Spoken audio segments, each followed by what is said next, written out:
Le délit de fuite, c'est l'une des infractions les plus graves sur nos routes. Et pourtant, beaucoup de conducteurs ne connaissent pas vraiment ses conséquences. Dans cette vidéo, on vous explique tout ce que vous devez savoir sur le délit de fuite, définition, sanctions, démarches pour les victimes et impact sur les assurances. Voici ce que nous allons voir ensemble.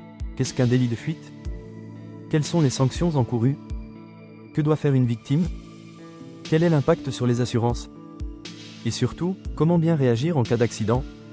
Commençons par qu'est-ce qu'un délit de fuite? Un délit de fuite, c'est lorsqu'un conducteur impliqué dans un accident quitte volontairement les lieux sans s'arrêter, sans constater les dégâts ni échanger les informations nécessaires. C'est une infraction pénale prévue par le Code de la route, que l'accident soit matériel ou corporel. Quelles sont les sanctions? Les sanctions dépendent de la gravité de la situation.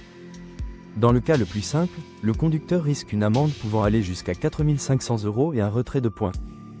Mais si une personne est blessée, l'amende peut grimper à 30 000 € avec 2 ans de prison.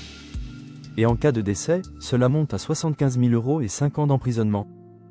Que faire quand on est victime?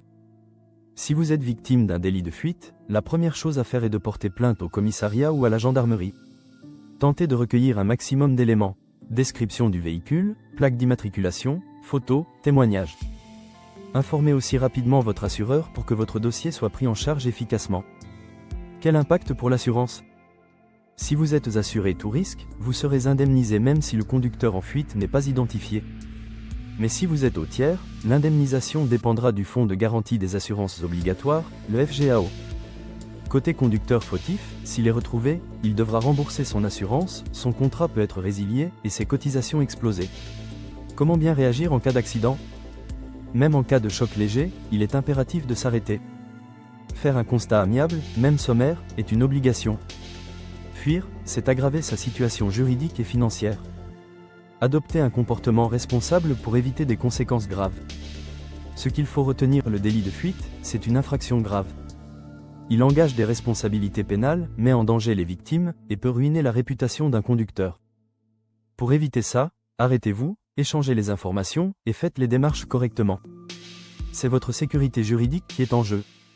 Si cette vidéo vous a aidé à mieux comprendre le délit de fuite, abonnez-vous à la chaîne pour ne pas rater nos prochaines vidéos sur le droit des assurances.